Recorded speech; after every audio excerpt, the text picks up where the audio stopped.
মৰিগাঁৱত এতিয়া সুৰক্ষা নাই সাংবাদিকৰ ক্ৰমাৎ যেন নোহোৱা হৈছে সাংবাদিকৰ নিৰাপত্তা সুৰক্ষা হিমন্ত বিশ্ব শৰ্মাৰ শাসনকালত এতিয়া যেন সুৰক্ষা নোহোৱা হৈছে সাংবাদিকৰ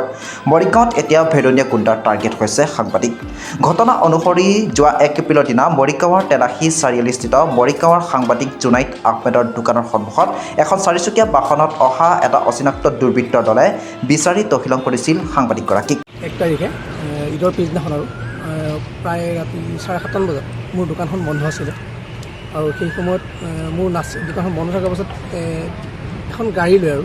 4-5জনমান ল'ৰা আহিলে মোৰ দোকানৰ বাৰাণ্ডাত উঠিলে ওচৰতে যোনখন পাণ দোকান আছিলে পাণ দোকানত গৈ তেওঁলোকে সুধিছিল যে ল'ৰাজন ক'ত গ'ল এতিয়া পাণ দোকানজনে ক'লে যে ল'ৰাজনটো নাই ফুৰিবলৈ গ'ল এতিয়া ল'ৰাকেইজনে ক'লে আৰু যে হেৰি নহয় সি কোনটো চেনেলত কাম কৰে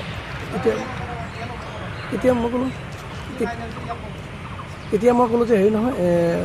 তেখেতে দোকানীজনে ক'লে আৰু মোৰ চেনেলটোৰ নাম ক'লে ৰিপৰ্টাৰ আনি কৰি আছে বুলি কৈছে তেতিয়া সেই ল'ৰাকেইজনে উত্তৰ দিছিলে যে হেৰি নহয় এতিয়া ল'ৰাটোৰ হেৰি আছিলে আৰু বহুত মাল আছে এতিয়া মানুহজনে সুধিলে মাল আছে মানে কি এটা ল'ৰা যেতিয়া আৰু দোকানখন চলি আছে সাংবাদিক কৰি আছে যেতিয়া আৰু চলি আছে আৰু তেতিয়া 2-এজন মানুহ যেতিয়া চাপিলে সিহঁতে তাৰ পৰা আঁতৰি দিলে আৰু ঠিক সেইটো মানে ইমান হেৰি নাছিলে কিন্তু মোৰ ঘৰত যেতিয়া তাৰপিছত মোৰ ঘৰত গৈ গ্ৰিল খুলিবলৈ চেষ্টা কৰা আছিল ৰাতি 12:30, 11টা, 11:30 বজাত গ্ৰিল খুলিবলৈ চেষ্টা কৰিছিল পিছফালে দৰ্জাটো ঢুকি আছিলে তেনেকৈ কোৱাৰ কাৰণে সেই আজি কোনো উপায় নাপায় মই আজি ধনতলা আৰক্ষীক এখন এজাহাৰ দিলোঁ আৰু আৰক্ষীক অৱগত কৰিলোঁ কথাখিনি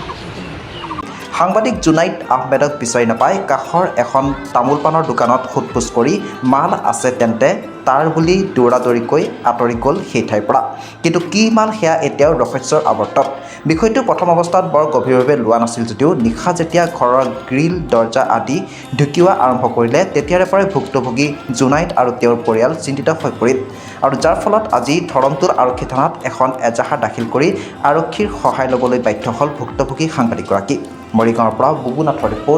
ৰিপৰ্টাৰ লাইভ অসম নামি আহি পেলাই মোক সুধিছে মানে প্ৰথম মই 2জন দেখা পাইছোঁ দেখা পাই 2জন মোক ওচৰত মাতি আনিছে আনি পেলাই সুধিছে এই ল'ৰাটো ক'ত ল'ৰাটো ফুৰিব ক'ত গ'ল সৰু ঘৰত ল'ৰাটো ঘৰ ক'ত বোলে এইফালে ল'ৰাটো কি কাম কৰে বোলে চেনেলৰ কাম কি চেনেলৰ বোলে সেইটো মই নাজানো তেওঁ কৈ দিলে কথাটো কৈ দিয়াৰ পিছত ল'ৰাকেইটা কৈ আছে ইয়াৰ বহুত মাল আছে তাৰপিছত আকৌ সেইফালে 3টা ল'ৰা আকৌ সেইফালে নামি আহি পেলাই পাণ দোকান সোমাই গ'ল পাণ বনাইছে কি কৈছে বহুত মাল আছে বুলি বহুত মাল আছে ল'ৰাকেইটা কোনফালৰ পৰা আহিছিলে আহিছে দক্ষিণ ফালৰ পৰা যোৱা তেওঁ পশ্চিম ফালে গাড়ী লৈ আহিছিলে গাড়ী লৈ আৰু কিবা সুধিছিল নেকি নাই এইখিনি উঠিছে গুচি গ'ল আপুনি কি উত্তৰ দিলে পিছত তেখেতে মই ক'লোঁ যে তাৰ আৰু কি মাল আছে এটা বাপেকো এটা ল'ৰা যেনে তেনে চলে আৰু ৰিপৰ্টাৰ লাইভ